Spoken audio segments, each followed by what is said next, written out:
मृत्यु के बाद शव को अकेला नहीं छोड़ना चाहिए। जो जन्मा है वह मरेगा ही, चाहे वह मनुष्य हो, देव हो, पशु या पक्षी, सभी को मरना है।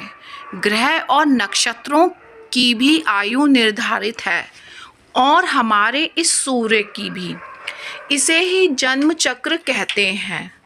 जन्म मरण के इस चक्र में व्यक्ति अपने कर्मों और चित्त की दशा अनुसार नीचे की योनियों से ऊपर की योनियों में गति करता है और पुनः नीचे गिरने लगता है। यह क्रम तब तक चलता है जब तक कि मोक्ष नहीं मिल जाता है। कई बार स्थितियां बदल जाती हैं। आओ जानते हैं गरुड़ पुराण की मरने के बाद क्यों नहीं शव को अकेला छोड़ा जाता। दाह संस्कार को समय के लिए टाल देते हैं इन 3 कारणों से। सूर्यास्त के बाद हुई है मृत्यु तो हिंदू धर्म के अनुसार शव को जलाया नहीं जाता है। इस दौरान शव को रात भर घर में ही रखा जाता है और किसी न किसी को उसके पास रहना होता है। उसका दाह संस्कार अगले दिन किया जाता है। यदि रात में ही शव को जला दिया जाता है तो इससे व्यक्ति को अधोगति प्राप्त होती है और उसे मुक्ति नहीं मिलती है। ऐसी आत्मा असुर, दानव अथवा पिशाच की योनि में जन्म लेते हैं। यदि किसी की मृत्यु पंचक काल में हुई है तो पंचक काल में शव को नहीं जलाया जाता है। जब तक पंचक काल समाप्त नहीं हो जाता तब तक शव को घर में ही रखा जाता है और किसी न किसी को शव के पास रहना होता है। गरुड़ पुराण सहित कई धार्मिक ग्रंथों में उल्लेख है कि यदि पंचक काल में किसी की मृत्यु हो जाए तो उसके साथ उसी के कुल खानदान में 5 अन्य लोगों की मौत भी हो जाती है। इसी डर के कारण पंचक काल के खत्म होने का इंतजार किया जाता है।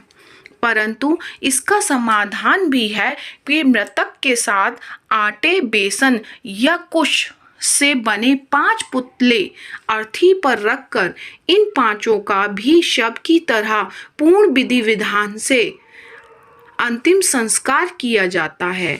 ऐसा करने से पंचक दोष समाप्त हो जाता है। यदि कोई मर गया है परंतु उसका दाह संस्कार करने के लिए उसका पुत्र या पुत्री समीप नहीं होकर कहीं दूर है तो उनके आने का इंतजार किया जाता है। तब तक शव को घर में ही रखा जाता है और किसी न किसी को शव के पास रहना होता है। कहते हैं पुत्र या पुत्री के हाथों ही दाह संस्कार होने पर मृतक को शांति मिलती है, अन्यथा वह भटकता रहता है। अब जानते हैं शव के अकेला नहीं छोड़े जाने के 3 कारण। शव को अकेला छोड़ दिया जाए तो उसके आसपास लाल चींटियां या अन्य कोई नरभक्षी रेंगने वाला प्राणी या पशु आकर शव को खा सकता है। इसलिए वहाँ कोई ना कोई व्यक्ति बैठकर शव की रखवाली करता है। रात में मृत शरीर को अकेला छोड़ दिया जाए तो आसपास भटक रही बुरी आत्माएं भी उसके शरीर में प्रवेश कर सकती हैं। इससे मृतक के साथ साथ परिवार को भी संकट का सामना करना पड़ सकता है। शव को इसलिए भी अकेला नहीं छोड़ा जाता क्योंकि मृतक की आत्मा वहीं पर रहती है। जब तक उसका शरीर जल नहीं जाता तब तक उसका उस शरीर से किसी न किसी रूप में जुड़ाव रहता है। साथ ही वह अपने परिजनों को भी देखता है। अकेला छोड़ दिए जाने से उसका मन और भी ज़्यादा दुखी हो जाता है। हालांकि अधिकतर लोग गहरी नींद में चले जाते हैं। बहुत ज़्यादा स्मृतिवान या चेतनावान ही जान पाते हैं कि मैं मर चुका हूँ। अन्य कारण भी हैं। यह भी माना जाता है कि यदि ज़्यादा समय हो जाए तो शव से निकलने वाली गंध के चलते कई तरह के बैक्टीरिया भी पनपने लगते हैं और मक्खियाँ भी भिनभिनाने लगती हैं। इसलिए वहाँ इस दौरान अगरबत्ती की सुगंध और दीपक भी जलाया जाता है। यह भी कहा जाता है शव को अकेला छोड़ने से कई लोग जो तांत्रिक कर्म करते हैं उनके कारण भी मृत आत्मा संकट में पड़ सकती है। इसलिए भी कोई ना कोई शव की रखवाली करता रहता है। शव के आसपास जगह को साफ सुथरा किया जाता है और धूप के साथ ही दीपक भी जलाया जाता है ताकि वहां दूर तक उजाला फैला रहे। इसका भी यह कारण है कि मृतक कहीं अधोगति में नहीं चला जाए, क्योंकि रात्रि के अंधकार में अधोगति वाले कीट पतंगे, रेंगने वाले जीव जंतु और निशाचर प्राणी ज़्यादा सक्रिय हो जाते हैं। उस दौरान आत्मा यदि गहरी तंद्रा में है तो उसके अधोगति में जाने की संभावना भी बढ़ जाती है। पुराणों के अनुसार व्यक्ति की आत्मा प्रारंभ में अधोगति होकर पेड़ पौधे, कीट पतंगे, पशु पक्षी योनियों में विचरण कर ऊपर उठती जाती है और अंत में वह मनुष्य वर्ग में प्रवेश करती है।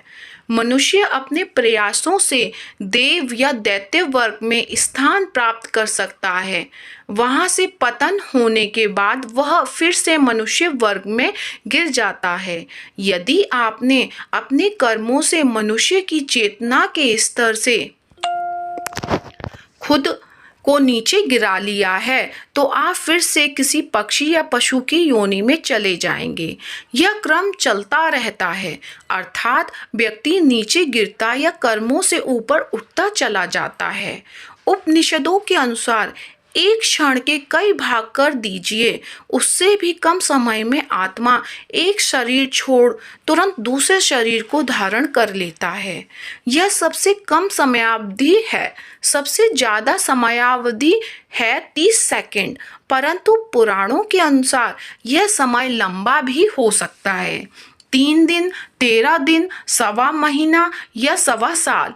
इससे ज़्यादा जो आत्मा नया शरीर धारण नहीं कर पाती है वह मुक्ति हेतु धरती पर ही भटकती है, स्वर्ग लोक चली जाती है, पितृलोक चली जाती है या अधोलोक में गिरकर समय गुजारती है।